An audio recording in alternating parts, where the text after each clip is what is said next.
Exodus chapter 2. And a man of the house of Levi went and took as wife a daughter of Levi. So the woman conceived and bore a son. And when she saw that he was a beautiful child, she hid him 3 months. But when she could no longer hide him, she took an ark of bulrushes for him, daubed it with asphalt and pitch, put the child in it, and laid it in the reeds by the river's bank. And his sisters stood afar off to know what would be done to him. Then the daughter of Pharaoh came down to bathe at the river, and her maidens walked along the riverside, and when she saw the ark among the reeds, she sent her maid to get it. And when she opened it, she saw the child, and behold, the baby wept. So she had compassion on him and said, "This is one of the Hebrews' children." Then his sister said to Pharaoh's daughter, "Shall I go and call a nurse for you from the Hebrew women, that she may nurse the child for you?" And Pharaoh's daughter said to her, "Go." So the maiden went and called the child's mother. Then Pharaoh's daughter said to her, "Take this child away and nurse him for me, and I will give you your wages."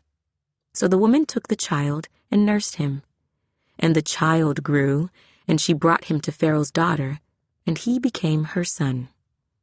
So she called his name Moses, saying, "Because I drew him out of the water." Now it came to pass in those days, when Moses was grown, that he went out to his brethren and looked at their burdens. And he saw an Egyptian beating a Hebrew, one of his brethren. So he looked this way and that way, and when he saw no one, he killed the Egyptian and hid him in the sand. And when he went out the second day, behold, 2 Hebrew men were fighting, and he said to the one who did the wrong, "Why are you striking your companion?" Then he said, "Who made you a prince and a judge over us? Do you intend to kill me as you killed the Egyptian?" So Moses feared and said, "Surely this thing is known." When Pharaoh heard of this matter, he sought to kill Moses. But Moses fled from the face of Pharaoh and dwelt in the land of Midian. And he sat down by a well. Now the priest of Midian had 7 daughters. And they came and drew water, and they filled the troughs to water their father's flock. Then the shepherds came and drove them away. But Moses stood up and helped them, and watered their flock.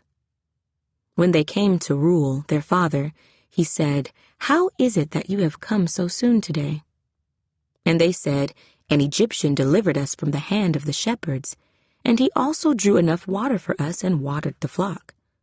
So he said to his daughters, "And where is he? Why is it that you have left the man? Call him, that he may eat bread."